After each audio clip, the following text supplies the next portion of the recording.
Hey everyone, welcome to my channel legal logics. I hope you are doing well. दोस्तों, आज इस video में हम डिस्कस करने वाले हैं सेक्शन 76 टू 81 और लास्ट वीडियो में हमने डिस्कस किया था सेक्शन 70 टू 75। तो वारंट ऑफ अरेस्ट को हम 2 पार्ट्स में कवर कर रहे हैं। ये सेकेंड पार्ट है और अगर आपने फर्स्ट पार्ट नहीं देखा है तो उसका लिंक आपको डिस्क्रिप्शन बॉक्स में मिल जाएगा, आप वहाँ जाके चेक कर सकते हैं। तो देखिए, ये वीडियो स्टार्ट करने से पहले लास्ट वीडियो में हमने क्या क्या डिस्कस किया था उसका थोड़ा सा ओवरव्यू मैं दे देती हूँ कि लास्ट वीडियो में हमने डिस्कस किया था कि वारंट का मीनिंग क्या होता है, वारंट किसे डायरेक्ट किया जा सकता है और वारंट को एग्जीक्यूट किस तरह से किया जा सकता है या उस वारंट को एग्जीक्यूट कौन कर सकता है। और लास्ट जो सेक्शन था 75, उसमें हमने डिस्कस किया था कि अगर कोई पुलिस ऑफिसर को वारंट डायरेक्ट किया जाता है और वो पर्सन जिसके अगेंस्ट वारंट को इशू किया गया है, अगर वो ये जानना चाहता है कि किस ऑफेंस की वजह से उसके पास वारंट आया है और उसे क्यों अरेस्ट किया जा रहा है, तो ये उस पुलिस ऑफिसर की ड्यूटी होती है कि वो उसे रीज़न बताएगा कि उस पर्सन के अगेंस्ट वारंट क्यों इशू हुआ है और उसे वो लोग क्यों अरेस्ट कर रहे हैं। और अगर वो पर्सन अरेस्टेड पर्सन है, वो अगर वारंट देखना चाहता है तो पुलिस ऑफिसर जो है उसे वारंट दिखाएगा। सेक्शन 76 देखिए, person arrested to be brought before the court without delay. तो सेक्शन 76 बात करता है कि अगर उस पर्सन को अरेस्ट कर लिया जाता है तो उसे विदाउट डिले मजिस्ट्रेट के सामने अपीयर किया जाएगा विद इन 24 आवर्स। 24 आवर्स से ज़्यादा का टाइम नहीं होना चाहिए उसकी अरेस्ट से लेकर उसे मजिस्ट्रेट के सामने अपीयर कराने तक में 24 आवर्स से ज़्यादा का टाइम नहीं लगना चाहिए। तो 76 यही बात करता है कि अगर किसी पर्सन को अरेस्ट कर लिया जाता है तो उसे विद इन 24 आवर्स मजिस्ट्रेट के सामने लेकर आया जाएगा और ये 24 आवर्स से ज़्यादा का टाइम एक्सीड नहीं होना चाहिए और इसमें से जर्नी का टाइम एक्सक्लूड कर दिया जाता है। नेक्स्ट सेक्शन देखिए 77, वेयर वारंट में बी एग्जीक्यूटेड। तो वारंट कहाँ पे एग्जीक्यूट किया जा सकता है, तो वारंट इंडिया के किसी भी प्लेस पर एग्जीक्यूट किया जा सकता है। एग्जीक्यूशन से सिंपल सा मीनिंग है कि अगर किसी पर्सन के अगेंस्ट कोई वारंट इशू होता है तो उस पर्सन को अरेस्ट कर लिया जाता है, तो इसी को हम एग्जीक्यूशन ऑफ वारंट कहते हैं। तो वारंट को किसी भी प्लेस से इंडिया के अरेस्ट किया जा सकता है। उसने क्राइम कहीं और कमिट किया है बट अगर वो किसी भी प्लेस पे जाके छुप जाता है कंट्री के, तो उसे किसी भी प्लेस से अरेस्ट किया जा सकता है, तो इसलिए वारंट कहीं भी एग्जीक्यूट किया जा सकता है। नेक्स्ट सेक्शन देखिए 78, warrant forwarded for execution outside jurisdiction. देखिए, यहाँ से सेक्शंस थोड़े से ट्रिकी हो जाते हैं, कई बार हमें कन्फ्यूजन भी क्रिएट हो जाती है इसमें कि ये सेक्शन क्या कह रहा है, बट फिर भी एक दो बार अगर हम इसकी प्रैक्टिस करेंगे तो डेफिनेटली बहुत अच्छे से समझ में आ जाएंगे। देखिए, सेक्शन 78 बात करता है warrant forwarded for execution outside jurisdiction. तो अगर एक वारंट जो कोर्ट इशू कर रही है उस कोर्ट के जुरिस्डिक्शन से बाहर जाकर उस वारंट को एग्जीक्यूट करना है अगर, तो उसका क्या प्रोसेस है। तो मान लीजिए ए जो है वो एक इशूइंग कोर्ट है और एक बी कोर्ट है, उसके एरिया में जाकर इसको एग्जीक्यूट करना है। तो ये इसका ए के लिए ये इसका जो जुरिस्डिक्शन है, बी का जुरिस्डिक्शन है, वो एक आउटसाइड जुरिस्डिक्शन होगा। तो इस आउटसाइड जुरिस्डिक्शन में अगर ए ने एक वारंट इशू किया है किसी पर्सन को गिरफ्तार करने के लिए, तो उसे बी के एरिया में किस तरीके से एग्जीक्यूट किया जाएगा, ये बात सेक्शन 78 ये प्रोसेस बताता है। तो देखिए, बहुत ट्रिकी नहीं है इतना भी। देखिए, बहुत सिंपल सा है कि अगर कोई कोर्ट जैसे कि ए एक वारंट इशू करता है और उसे बी के एरिया में एग्जीक्यूट करना है, तो जो ए है वो बी को उस वारंट को फॉरवर्ड कर देगा। वो अपनी किसी पुलिस ऑफिसर को इशू नहीं करेगा ये वारंट, वो वारंट को फॉरवर्ड कर देगा बी को और बी से ही कहेगा उसे एग्जीक्यूट करने के लिए। और उस वारंट पर बी अपना नाम एंडोर्स करेगा, जैसे ये वारंट है तो उस वारंट पे बी अपना नाम लिखेगा और उसे एग्जीक्यूट करने के लिए आगे फॉरवर्ड कर देगा। तो सिंपल सी बात है कि ए का जुरिस्डिक्शन था और बी के जुरिस्डिक्शन में उसे एग्जीक्यूट कराना है, तो ए ने बी को फॉरवर्ड कर दिया। अब देखिए, नेक्स्ट जो हमारा पॉइंट है वो ये कहता है कि जो सबसेक्शन 1 में वारंट इशू कर रहा है कोर्ट, अगर ए एक वारंट इशू कर रहा है तो अगर इससे रिलेटेड अदर कोई डॉक्यूमेंट्स भी हैं अगर, तो वो भी डॉक्यूमेंट वारंट के साथ बी को फॉरवर्ड कर दिए जाएंगे अगर कोई एडिशनल डॉक्यूमेंट्स होते हैं तो। और जैसे कि मान लीजिए कि उससे अगर कोई पर्सन जिसके अगेंस्ट वारंट इशू हुआ है उसे बेल देनी है नहीं देनी है, ये डिसाइड करेगा बी। अब यहाँ पे इसका काम नहीं आता ए का, ये आता है बी का काम कि अगर उस पर्सन को बेल देनी है कि वो कोई बॉन्ड एग्जीक्यूट कर देता है या तो उसे बेल देनी है या नहीं, तो ये डिसाइड बी करेगा। Section 79 warrant directed to police officer for execution outside jurisdiction. अब देखिए, अब इसमें हम बात करते हैं कि अगर एक पुलिस ऑफिसर को वारंट डायरेक्ट कर दिया जाता है एग्जीक्यूशन के लिए, और यहाँ पे बात हो रही है आउटसाइड जुरिस्डिक्शन। लास्ट वाले सेक्शन में हमने डिस्कस किया था कि वारंट डायरेक्ट फॉरवर्ड कर दिया जाता है मजिस्ट्रेट को, अदर जुरिस्डिक्शन वाले मजिस्ट्रेट को डायरेक्ट फॉरवर्ड कर दिया जाता है। बट इसमें डायरेक्ट फॉरवर्ड नहीं किया जा रहा है, इसमें अपने ही पुलिस ऑफिसर को डायरेक्ट किया जा रहा है वारंट, और उससे बोला जा रहा है कि वो बाहर एग्जीक्यूट जो आउटसाइड जुरिस्डिक्शन में है उसमें एग्जीक्यूट कराएगा इस वारंट को। तो इसका क्या प्रोसेस है, देखिए मान लीजिए ए एक पुलिस ऑफिसर है जिसे वारंट डायरेक्ट किया गया है,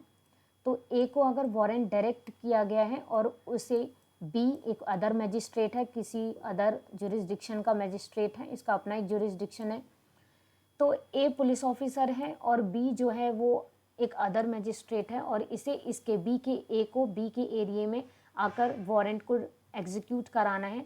तो ए जो है वो सबसे पहले बी के पास आएगा, बी से बात करेगा कि एक वारंट इशू हुआ है, तो बी अपना नेम उस पर एंडोर्स कर देगा और उसके बाद ए अपने आप उसी एरिया में उसको एग्जीक्यूट कर देगा, किसी अदर पुलिस ऑफिसर की ज़रूरत यहाँ पे नहीं है।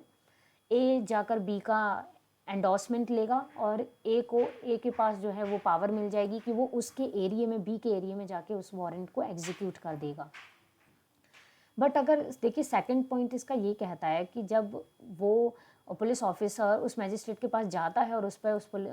मैजिस्ट्रेट का नाम एंडोर्स हो जाता है, तो वो पुलिस ऑफिसर एग्जीक्यूट कर सकता है with the help of the local police. तो ये लोकल पुलिस जो है वो बी जो मैजिस्ट्रेट है वो इसे पुलिस ऑफिसर को प्रोवाइड कर सकती है उसे असिस्ट करने के लिए। थर्ड पॉइंट कहता है कि मान लीजिए अगर ऐसा इस पुलिस ऑफिसर को, अगर ए को ऐसा लगता है कि अगर मैं बी के पास जाता हूँ और एंडोर्स कराता हूँ या किसी तरीके से आगे कोई और कार्यवाही करता हूँ तो इसमें काफ़ी समय निकल जाएगा और इससे वारंट टाइम पर एग्जीक्यूट नहीं हो पाएगा। अगर ऐसा एक को लगता है तो वो एक सिंपल सी चीज़ करेगा कि वो विदाउट एंडोर्समेंट या वो उस बी मैजिस्ट्रेट के पास जाए बिना ही वो सीधा उसी जुरिस्डिक्शन में, बी के जुरिस्डिक्शन में अपने आप ही ये काम कर सकता है, एग्जीक्यूट कर सकता है वारंट को। तो एक सिंपल सी बात है, देखिए सबसे पहले तो यही करना है कि उसे एंडोर्स कराना है। एंडोर्स कराने के बाद मैजिस्ट्रेट जो है वो उसे पुलिस ऑफिसर को ये पावर दे देगा एग्जीक्यूट करने के लिए। अगर कोई लोकल पुलिस की ज़रूरत होगी तो वो भी उसे असिस्ट करने के लिए दे देगा। बट अगर यहाँ पे कोई ऐसा लगता है कि पुलिस ऑफिसर को जैसे वारंट डायरेक्ट किया गया, अगर उसे ऐसा लगता है कि यहाँ पर टाइम ज़्यादा जा रहा है और वारंट का एग्जीक्यूट करने में ज़्यादा समय लग जाएगा, तो वो खुद ही जो है वो विदाउट एंडोर्समेंट जुरिस्डिक्शन में काम करते हुए, उसी बी के जुरिस्डिक्शन में काम करते हुए उस वारंट को एग्जीक्यूट करा देगा। Section 80 procedure of arrest of person against whom warrant issue. तो देखिए सेक्शन 80 बात करता है कि जिस पर्सन के अगेंस्ट वारंट इशू हुआ है तो उसे अरेस्ट करने का क्या प्रोसीजर होगा। देखिए इसके अरेस्ट से रिलेटेड सेक्शन 80 क्या बात करता है कि when a warrant of arrest is executed outside the district in which it was issued. अगर एक वारंट ऑफ अरेस्ट इशू किया गया है जिसे एग्जीक्यूट करना है उस डिस्ट्रिक्ट से बाहर जाकर, तो द पर्सन अरेस्टेड, जिस पर्सन को अरेस्ट किया गया है, unless the court which issued the warrant, जब तक जो कोर्ट है वो इशू का, जो कोर्ट वारंट इशू कर रही है, अगर वो 30 किलोमीटर्स के अंदर है जहाँ पे उस पर्सन को अरेस्ट किया गया है, अगर जिस कोर्ट ने वारंट को इशू किया है वो कोर्ट अगर 30 किलोमीटर्स के अंडर है तो उस कोर्ट के पास उसे लेकर जाया जाएगा, उस मजिस्ट्रेट के पास उस अरेस्टेड पर्सन को लेकर जाया जाएगा। बट अगर मान लीजिए कि वो कोर्ट, जिस कोर्ट ने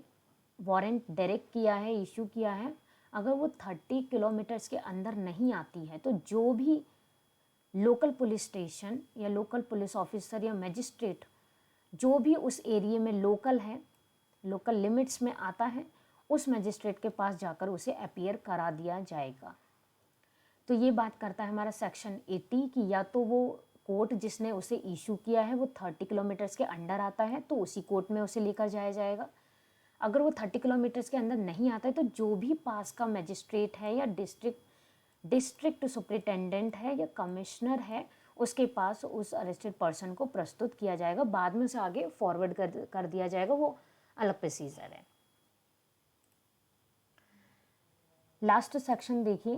प्रोसीजर बाय मजिस्ट्रेट बिफोर हुम such person arrested is brought. अब देखिए सेक्शन 80 के बाद अब आता है कि जब उस मजिस्ट्रेट के पास उस अरेस्टेड पर्सन को ले जाया जाता है तो उसके बाद का क्या प्रोसीजर है। देखिए, द एग्जीक्यूटिव मजिस्ट्रेट और डिस्ट्रिक्ट सुपरिटेंडेंट ऑफ पुलिस और commissioner of police shall if the person arrested appears to be the person intended. मान लीजिए कि जिस भी पुलिस ऑफिसर के पास उसे लेकर जाया गया है, जो भी एग्जीक्यूटिव मजिस्ट्रेट है या डिस्ट्रिक्ट डीएसपी है या कमिश्नर है जिसके पास भी उस अरेस्टेड पर्सन को लेकर जाया गया है, अगर ऐसा लगता है कि उस पर्सन वो वही पर्सन है जिसके अगेंस्ट वारंट इशू हुआ था तो ठीक है, उसे अरेस्ट कर लिया जाता है, अदरवाइज उसे कस्टडी से रिलीज़ कर दिया जाता है। नेक्स्ट पॉइंट हमारा देखिए प्रोवाइजो है, if the offence is bailable, अगर ऑफेंस बेलेबल है and such person is ready and willing to give the bail to the satisfaction of such magistrate, DSP and commissioner has been endorsed under section 71 on the warrant and such person is ready and willing to give the security required by such direction, the magistrate, district DSP and commissioner shall take such bail or security। देखिए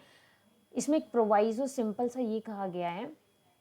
कि अगर कोई bailable offence है, हमने इसमें तो देखिए बात कर ली थी कि अगर कोई पर्सन को अगर उसी के अगेंस्ट वारंट इशू हुआ है, वो पर्सन जिसे अरेस्ट किया गया है वो वही पर्सन है जिसके अगेंस्ट वारंट इशू किया गया है तो उसे कस्टडी में ले लिया जाएगा, अदरवाइज उसे रिलीज़ कर दिया जाएगा। तो इसमें प्रोवाइजो ये कह रहा है कि अगर ऑफेंस बेलेबल है तो उस केस में आप क्या करेंगे, तो उस केस में डीएसपी या मजिस्ट्रेट जिसके पास उस अरेस्टेड पर्सन को ले जाया गया है, तो अगर वो पर्सन रेडी है अपनी बेल देने के लिए तो वो बेल दे सकता है और वो सेटिस्फाई कर सकता है मजिस्ट्रेट को और डीएसपी को, और उसके बाद उसे जो है वो रिलीज़ कर दिया जाएगा। और सेक्शन 70 हम ऑलरेडी डिस्कस कर चुके हैं कि इसमें सिक्योरिटी बॉन्ड बढ़ा जाता है, उसके बाद उस पर्सन को रिलीज़ कर दिया जाता है, उसे कस्टडी में नहीं लिया जाता। नेक्स्ट प्रोवाइजो देखिए क्या कहता है कि that if the offence is non bailable, अगर ऑफेंस जो है वो नॉन बेलेबल है तो उस केस में क्या किया जाएगा, it shall be lawful for the chief judicial magistrate or the session judge in which the arrest is made on consideration of the information and documents referred to in subsection 2 of the section 78 to release such person on bail। तो मान लीजिए इसमें simple सी बात कही गई कि proviso है, अगर ऑफेंस एक नॉन बेलेबल ऑफेंस है उसमें बेल नहीं दी जा सकती, बट अगर उसे कोई भी इंफॉर्मेशन जो है वो रिसीव हुई है अंडर दी सबसेक्शन 78 और अदर डॉक्यूमेंट्स रेफ़र किए जाते हैं तो उसे जो है बेल पर रिलीज़ कर दिया जाएगा, ये हमारा सेक्शन 81 कहता है। Thank you for watching this video, I hope this video will help you. Please do subscribe my channel and press the bell icon. Thank you so much.